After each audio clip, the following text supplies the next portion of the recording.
Hello, hello. Welcome to the Alcohol Experiment, day 19. Today's chapter is called Dealing with Depression. I am reading straight from Annie Grace's book, The Alcohol Experiment. My name is Melissa O'Malley.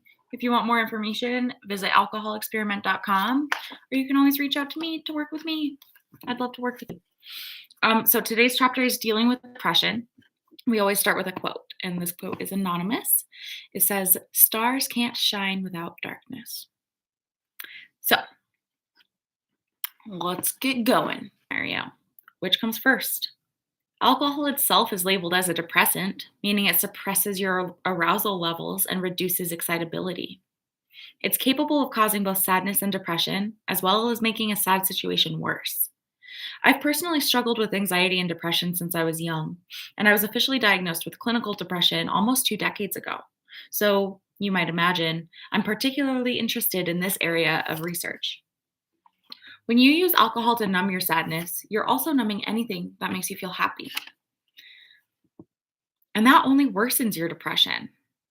It's kind of like when you get a shot of Novocaine at the dentist. You may only need work done on one tooth, but the chemical in the shot affects the whole side of your face. So, on one side of the and egg scenario, alcohol does chemically cause depression. On the other side, depression can actually lead to an alcohol addiction. In my case, I can remember being filled with anxiety and depression from a young age. Your experience may be different, but I used to look outside of myself for something I was missing that would make me happy: a boyfriend, a husband, a career, a house, a child. As I achieved these things one by one, I would still feel sadness and emptiness. So I'd become obsessed with the next thing I was missing. Eventually, I had it all. I had a marriage and a family. I was at the top of my profession. I had a beautiful house in Colorado. I couldn't think of a single thing I needed to make me happy, yet I was depressed. And that's when my drinking became a real problem. I was already a daily drinker, but it wasn't until I no longer had anything external to obsess over that I turned to alcohol to numb my pain. Even though I was on 3 different prescribed depression medications, nothing solved the problem. In a way, I believe my alcohol addiction saved my life because it forced me to turn inward and figure out what was actually going on. It forced me to finally face my depression head on. In that moment, I began a painful, terrifying, life affirming journey inside to know myself and accept myself just as I am, sadness and all. And I have to confess, I felt so much guilt about being sad I felt so much guilt being sad given my amazing circumstances. What matters? Whether your depression came first or your alcohol is causing it, doesn't matter. What matters is that the feelings are there and that you want to feel differently.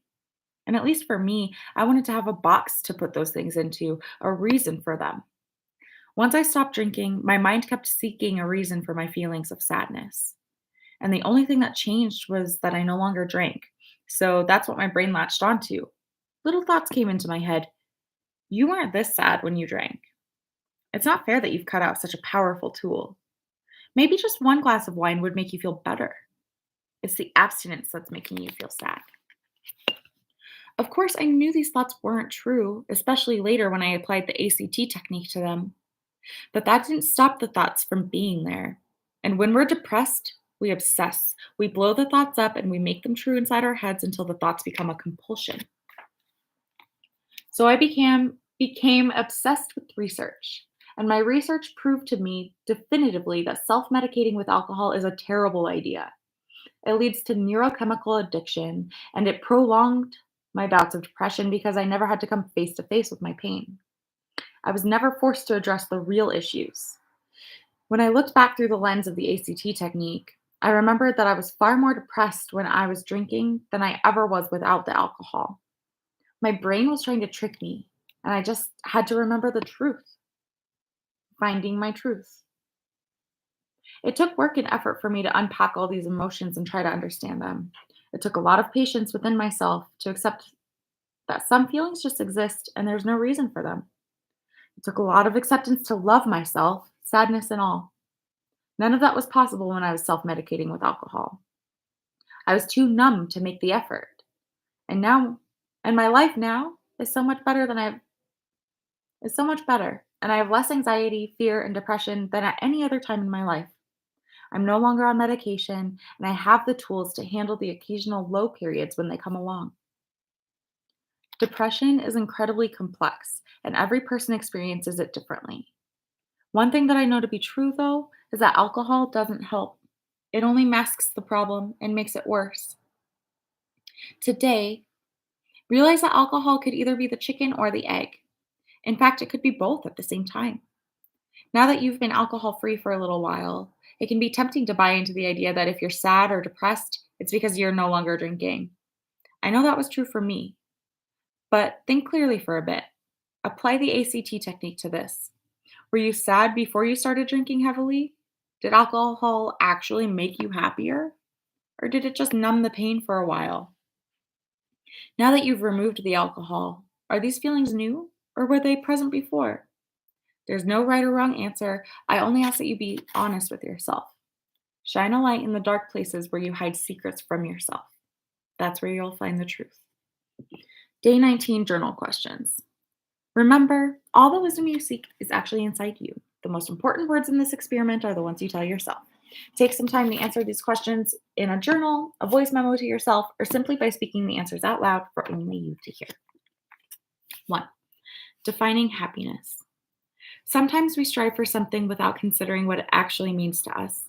Take a moment and, in your own words, define happiness.